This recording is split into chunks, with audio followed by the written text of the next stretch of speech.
Warning: the views and opinions expressed in this program are our own and/or those of our guests. They do not necessarily reflect the views or positions of our employers.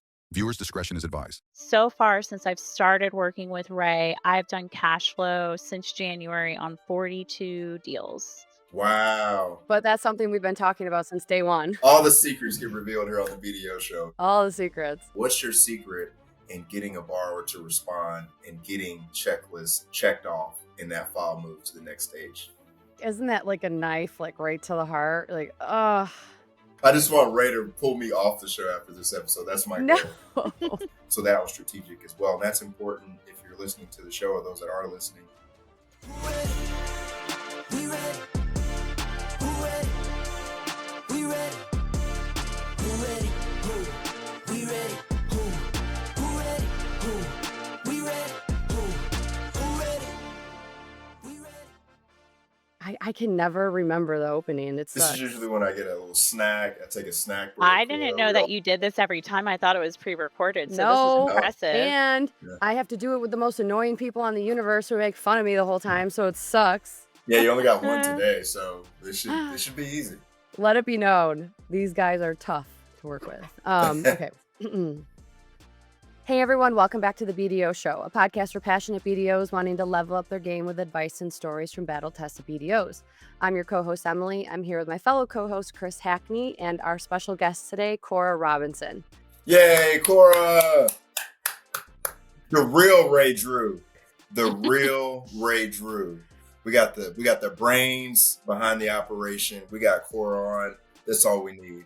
I'm just hiding behind him. Yes. No, you're shining behind Thank him. you. At the beginning of each episode, we are always going to remind you to like, subscribe, smash the like button, and go ahead and send your topics and suggestions over to the BDO Show at artofsba.com. And don't forget to check out our whole family of shows, SBA Today, which airs live every week on LinkedIn, as well as our flagship program, the Art of SBA Lending Podcast. BDOs. Have you ever had a borrower bring in like a brother-in-law to do their life insurance? Doesn't end well, does it? We've all been there. When you require life insurance on your SBA loan, it's critical that you bring in a company that specializes in getting these policies in place for the SBA loans. The last thing you want is for life insurance to be the holdup. We all know that's a rookie mistake. SBA Protection Quick Close Life Insurance is the fastest, easiest way to secure the insurance protection that your borrower needs for their SBA loan. Their process is simple, hassle-free, and only takes a few minutes of your borrower's time. No lengthy paperwork, no complicated forms. They even have programs that don't require labs or doctor records for approval. And best of all, you will have the collateral assignment back in less than 24 hours. It's a no-brainer. Go to sbaprotection.com for more information or email Adam Bergen at adam@sbaprotection.com. Cora, welcome. Thank you so much for joining us today. We love having guests on. It looks nice where you are. Where are you located? I'm in Somerville, South Carolina. What's Somerville known for? Give us a fun fact. I moved here a little less than a year ago, but I know like Charleston, like it's right outside Charleston, South Carolina. Ooh, And so fun we're day known. trips. Oh, yeah. Ghost tours. I love the ghost tours, the food. There's a lot of history, art culture here, restaurants, all the goods. So today's episode is a fun one. We specifically have Cora here, who is the eyes and the brains and the operation. What did you call her, Chris? The brains behind the operation. The brains behind the operation. We are calling this episode Ray Drew. The Real Ray Drew. Cora Robinson, everybody.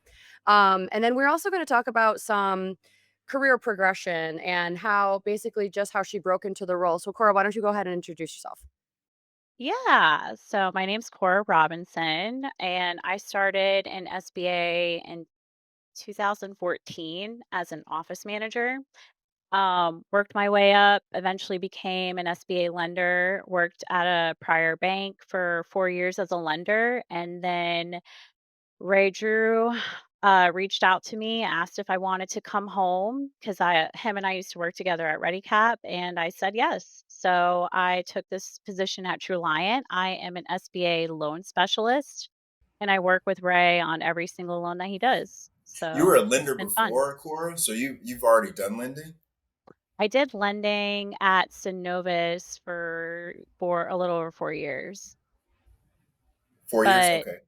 Yeah. So I was a lender, but not, I guess, what you guys would consider a BDO. Okay, so you were a lender, but you were specializing in SBA? Hmm. Yeah. Oh, wonderful. Okay. And Yeah. how did you meet Ray So at ReadyCap? so Ray and I worked together at ReadyCap. I basically it's like a career progression. I started out as an office manager. I had no idea about SBA, and I was just looking for a job out of college. And so I got a job managing an office for an SBA shop. Had no idea what SBA was, did that for a year, and then had an opportunity to move closer to family, Wilmington, North Carolina, and be an assistant. And so I took that position and I worked as an assistant to a high producing BDO. That was not Ray Drew, right? You said high producing, so not Ray. Okay, got it. Not Carry on. Ray. Can I give Okay. like a shout out?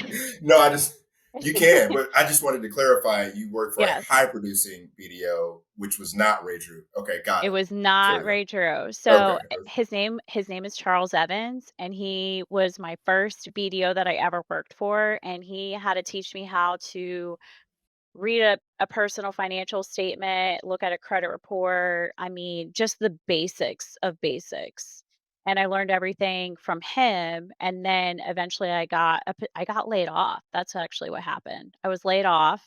Oh, I Okay. know. So like it happens. It happens to the best of us. It does, and I think it's a humbling experience, so it was good. But I got laid off.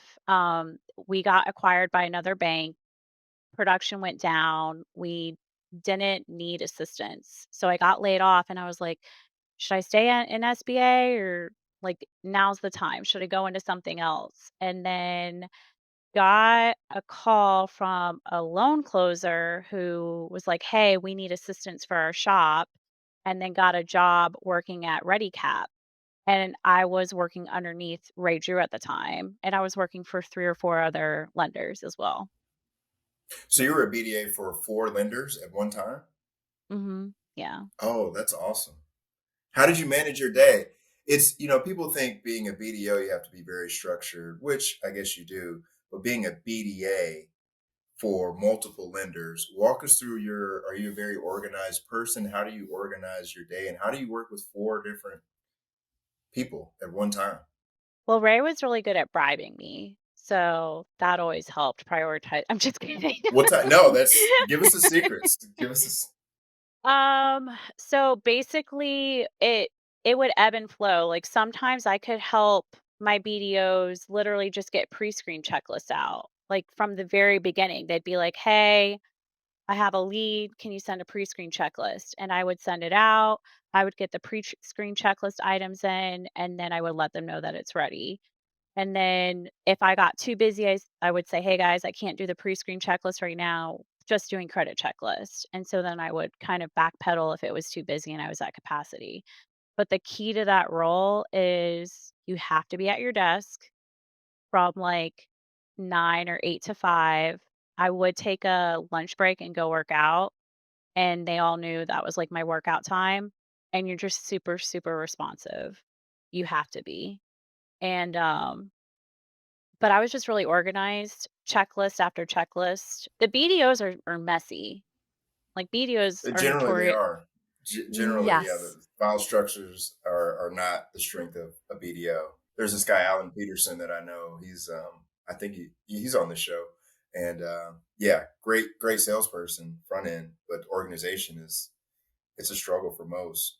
Yeah, and I think if you're organized, if you have the capacity to be good at sales and organized and smart, like with like credit and things like that, you're going to be a really good BDO. I'm working on the sales part. Okay, the secret to being a BDA is obviously getting the checklist and getting the documents and moving file movement, right? A successful BDA is moving a file along quickly. But that requires responsiveness from not only your BDO, which they should be, but the borrowers. I still struggle with that. What's your secret in getting a borrower to respond and getting checklists checked off in that file move to the next stage? Every time they send you an item, even if it's just one item, you send them a new checklist and update the checklist, and it motivates them. Do you ever write anything in there like, "Yay, another item off. Here's 10 more." Like, Is that what you do to Violet? That's what you do. Here's a yeah. treat. Here's a treat. Treat, treat, treat. I say like, thanks so much for sending it over, and here's the updated checklist, and then that's pretty. And then like I'll do specifics like, hey, your PFS, I couldn't mark it as complete, and here's why.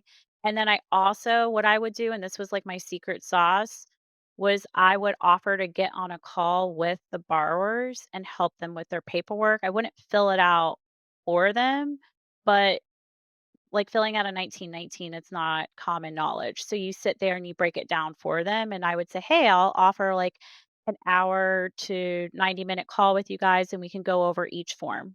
That's like a massive piece of it, I believe, too, because the 1919, there are tons of mistakes and you always catch them and you're like, hey, can you fix this? Can you fix this? But sometimes those boxes are very dependent on, and they do need their hands held a little bit. And there's no shame in that at all, because I understand how big those checklists are, especially for someone taking out their first loan for the first time. So Yeah. And phone calls are becoming like a lost art. I feel like with the advent of technology, AI, and just we're living behind emails. So I'm glad you said that, because I encourage our ops and our BDOs to just kind of, hey, pick up the phone. There's no phone phobia around here. And it's something about when you get a borrower on the phone for 30 minutes rather than waiting 3 or 4 days for them to complete homework. I think it goes faster. Cora, do you think that's true? Do you do a phone call on all of your files now, or what determines if you do a phone call? Now it's a little different. I don't do it on all of the calls. I have to Ray is teaching me to be more protective of my time to make sure that we're, working with serious borrowers. Because if I get on the phone, I will be on the phone for an hour and I will give everyone advice and talk to them for hours and hours. And I can't do that now because it's too busy. Historically, I would get on a call with every single borrower and do that hour-long call, and it would just get the loan into credit, I would say at least 2 to 3 weeks faster, at least.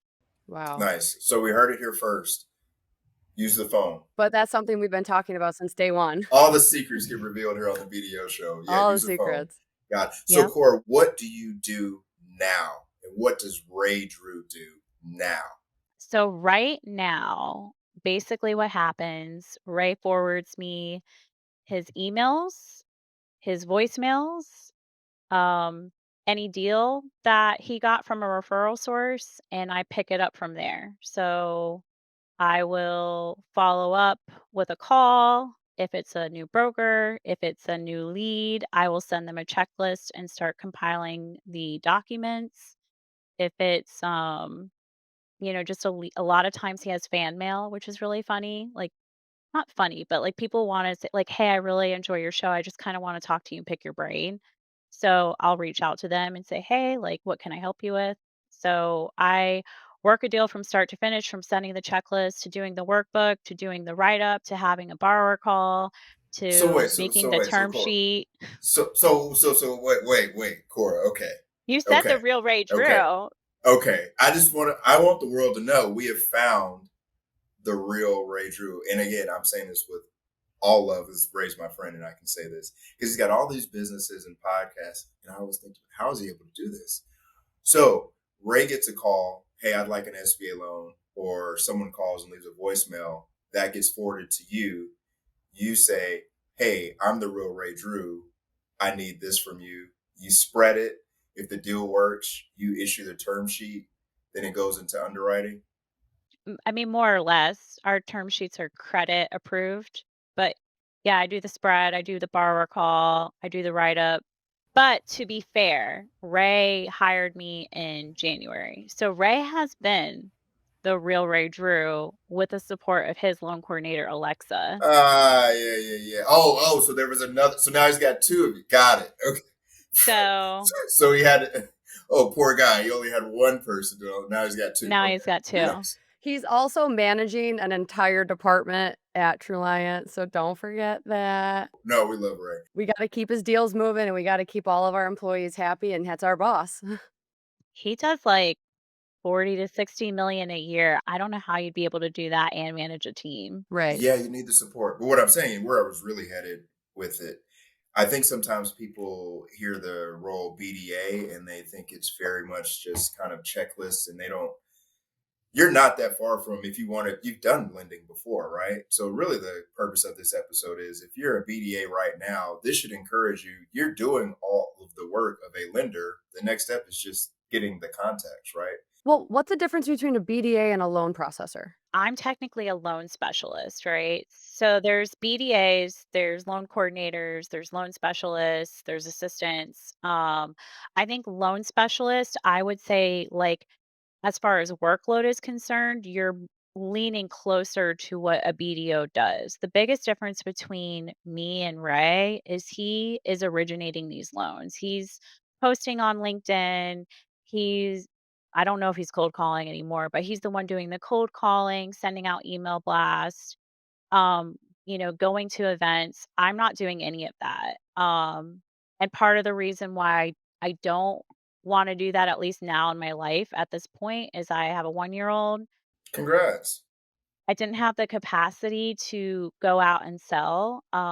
It's not my personality, at least not right now. Right now, I'm in, my little baby moon era where I just love being home with my child and my husband. So for me, I'd rather be sitting there crunching numbers, jumping on calls, and being home. So it's a hybrid between a BDA and a BDO, a loan specialist. Does that answer the question? Yeah. You wake up, you start your job. What does your day-to-day look like every day? For years, SBA lenders have relied on referral sources because, let's be honest, reaching businesses directly is just not how the industry worked.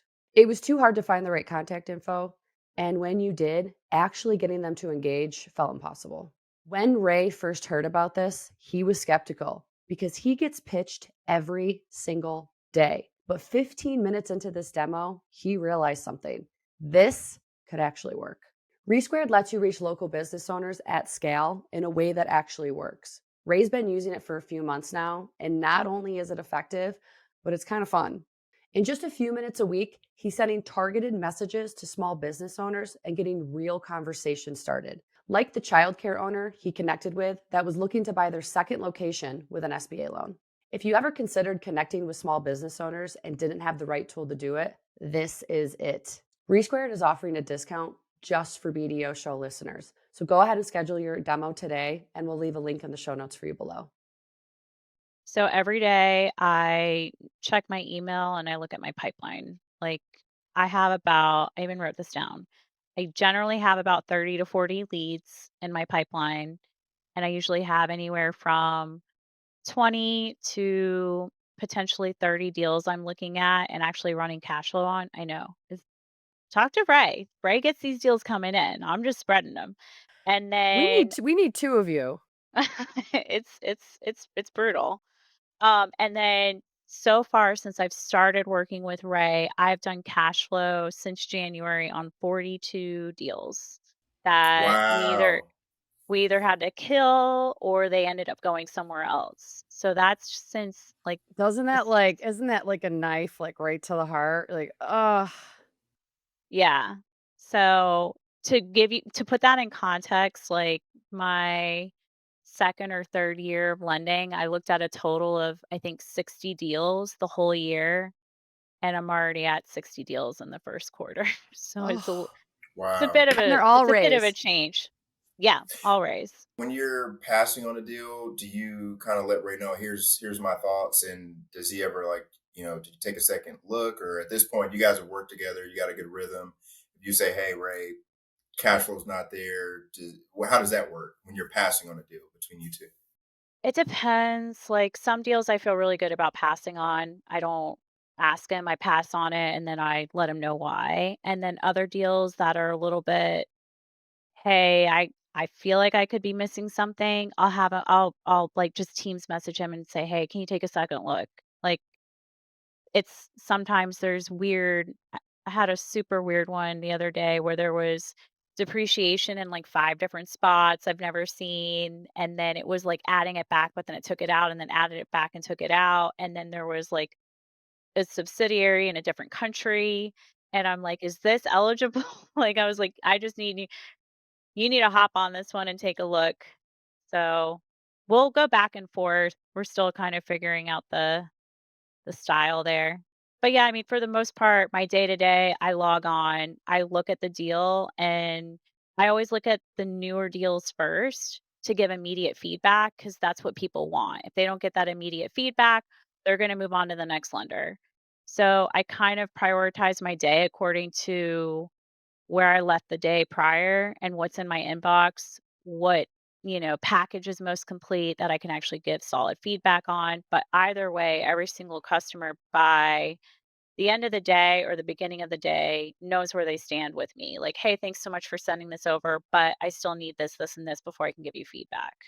Like, what parts of this process and your job role do you think you spend the most time on? Probably writing out my list of questions and like doing my analysis. And then the second item would probably be just tracking. Tracking the leads takes a really long time. Um, I'm getting more efficient at it, but it does take a while to make the effort to track everything that's going on. But it's really useful because you know that you're never leaving a customer hanging, like wondering where they are because you know that you responded to them. Now, the questions you're writing out, because I know on the underwriters have questions too. Are these kind of questions that you're getting out of the way for the underwriters or answering like up front before you know you have to kill the deal? These don't have anything to do with underwriting, right?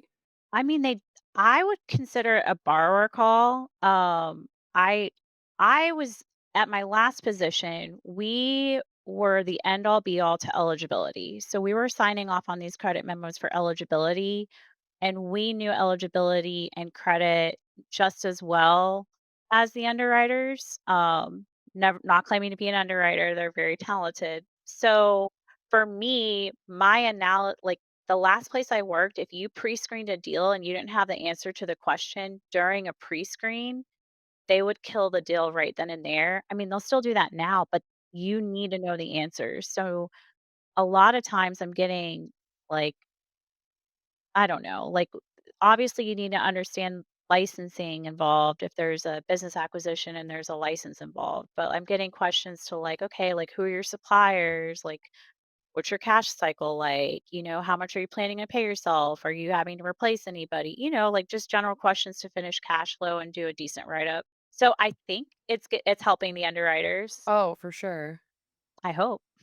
No, Core, that's good. So everyone's got a different career path and life path, and you've got different obligations and things that you're passionate about. But I guess in general, for those that are kind of front end, whether it's loan support specialist, BDA, processor, what considerations would you make as far as when it's time to move into a BDO role? Like, what would you think about as far as, hey, I'm ready to be a BDO now? What would you bring into your thought process to make that decision? Yeah. So when I was a BDA and I wanted to be a BDO, I thought it was going to be really easy. I was like, I'm already doing 90% of the work and I'm not getting paid like a BDO. I should be a BDO. And that's when I decided to like go off and be like a junior BDO.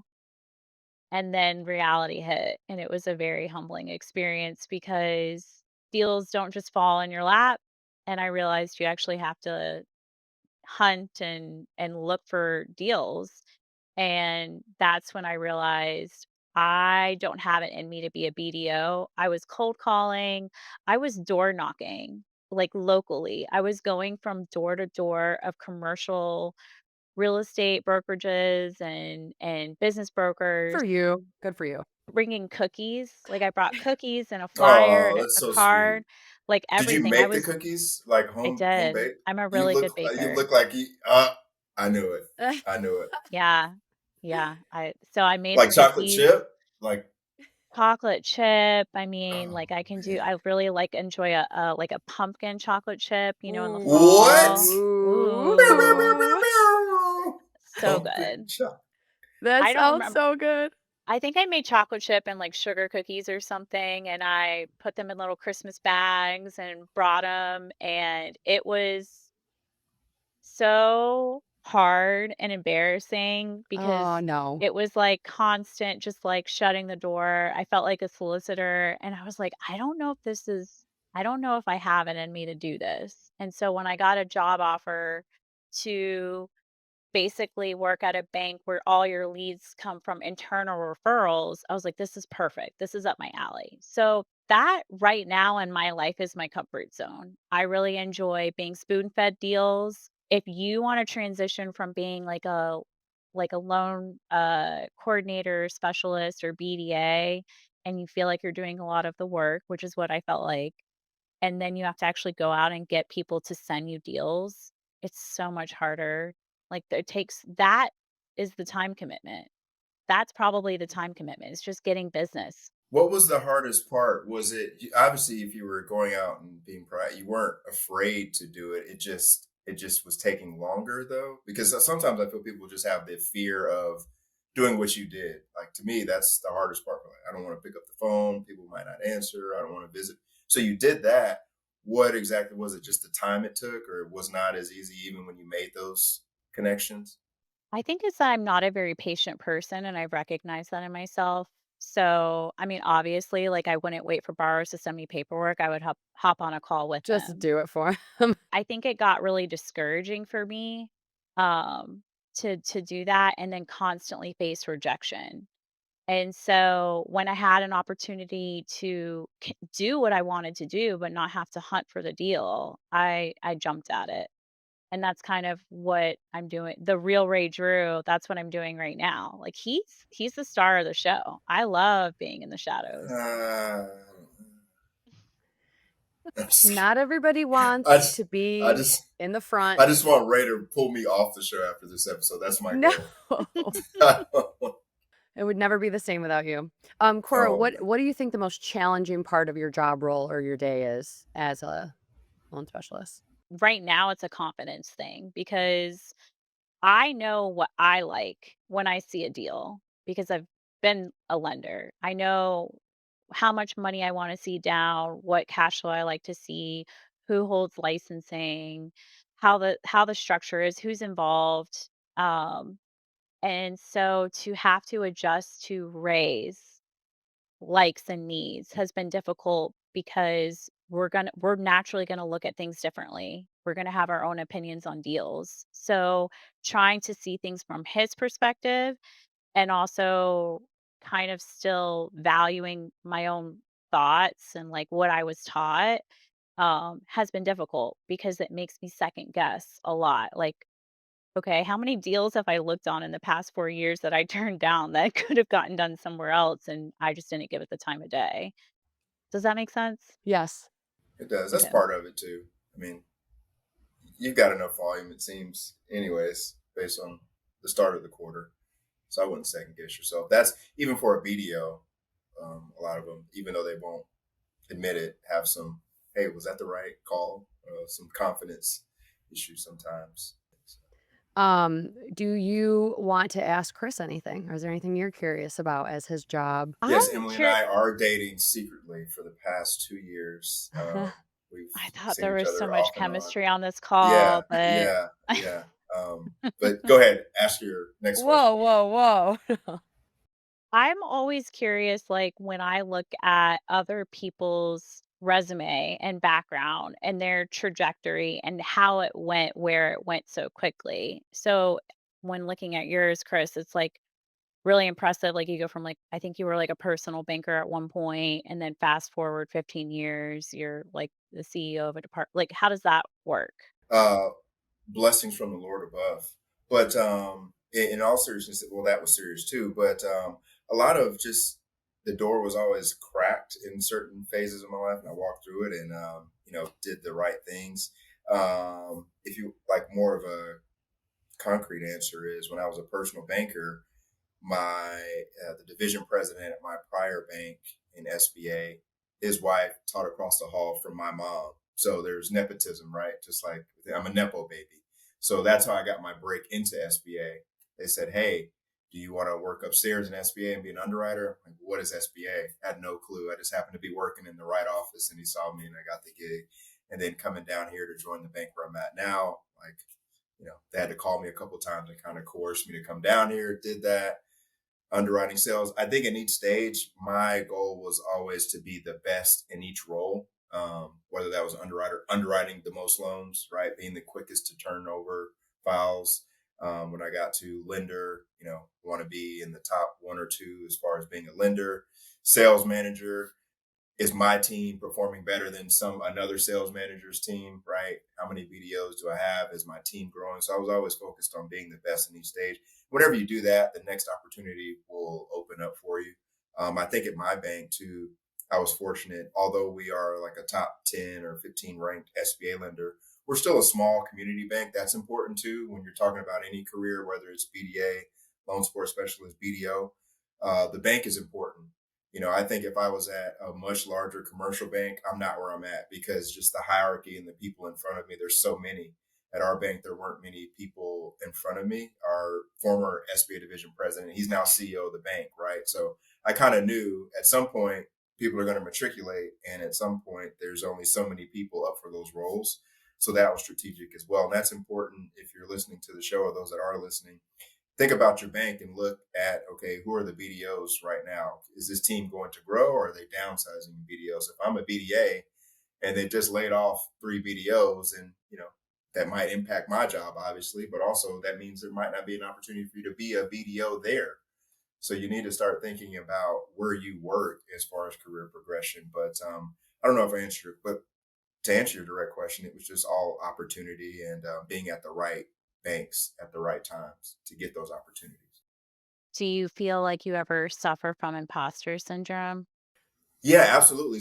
I always used to, so I came out of the gate hot, had a couple good years, and I said, what if this is all luck? My first loan was $4.4 million. First loan I ever did. Approved, slam dunk. Now they didn't repay, but that's another episode. We're not going to talk about that.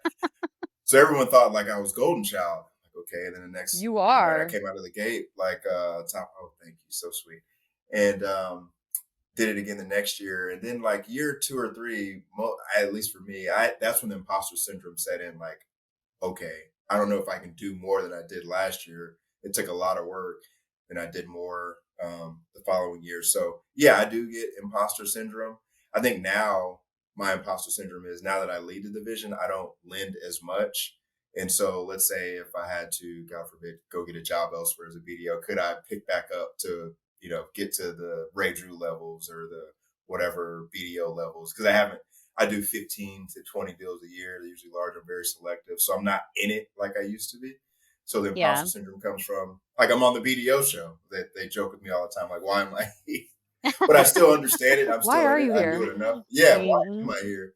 That is imposter syndrome. But I don't know. Imposter syndrome usually means like if you're even thinking about that, then that means you're usually doing a good job. It's people that don't even have a clue or even think to question themselves or their success means you're not successful. Cora, any parting advice for anybody looking to break into this role? Yes. Read the SOP. How many times? Like I read it probably cover to cover at minimum like 3 times, and that's the new one. So, like, cover to cover. Listen to the news. I listen to a lot of podcasts, and I stay up to date with the news because It matters. it matters, and you can really get ahead of credit and, like, where their head is going if you stay up to date on current events. Sit down with your underwriters, learn how they underwrite the deals, because you wanna do the cash flow that mirrors most closely what they're gonna do. You don't want any surprises once it comes out of credit. Um, and then the biggest one for me that I need to start doing is meet the customer where they are at. So I have a customer that is super savvy. They've done lending before. They know exactly what they want. They know how to get through these SBA loans, and they don't want to sit and talk. They don't want to be handheld. You don't have to kindergarten your way through it. You can just go right to college. Like, let's get this done. Trust that they went to call, like, just leave them alone. Yeah. Like, give them a list, let them do the They're an work, have a adult. quick call. Yeah. They're grown up. There's some that customers, like, I'm used to the mom and pop shops, they want to be handheld through the process, and that's what I'm used to. So I can't keep using like kid gloves with the more adult borrowers. I need to meet them where they're at. meet their needs. I actually love that because a lot of us, like, we get so robotic in some of our roles and we try to do the same thing every time because it works for us. But then we have to realize that not everybody processes the same, not everybody learns the same, not everybody talks the same. We've Mhm. got cultural differences all across the country. So being in tune with that, especially that you're realizing that, is amazing in it all in itself because motivation, like motivating your borrower. And if you're just going to be repetitive or you're gonna sound like you're reading a script because it makes you happy, that's not gonna get anything. It's not gonna get anybody anywhere. Mhm. Exactly. So true. I love it. Customized customer service. All right, guys. Well, thank you, Cora, so much for being a guest. Chris, the Lone Ranger here today, none of the boys to bother us. It's been kind of great. We've been able to have a full I conversation think we got without a new show here. I think we not. picked Cora up full We're all time. kicked off. So Yeah, gentle, I just so know. I think we nice. moved. What? We moving it. I think we moving a new direction. Although I didn't get the But white we- shirt memo, I am okay. It's okay. But anyways, guys, thanks so much, everybody. Thank you for listening. Go ahead, like, subscribe, send your topics and suggestions over to the BDO Show at artofsba.com, and we will see you next time.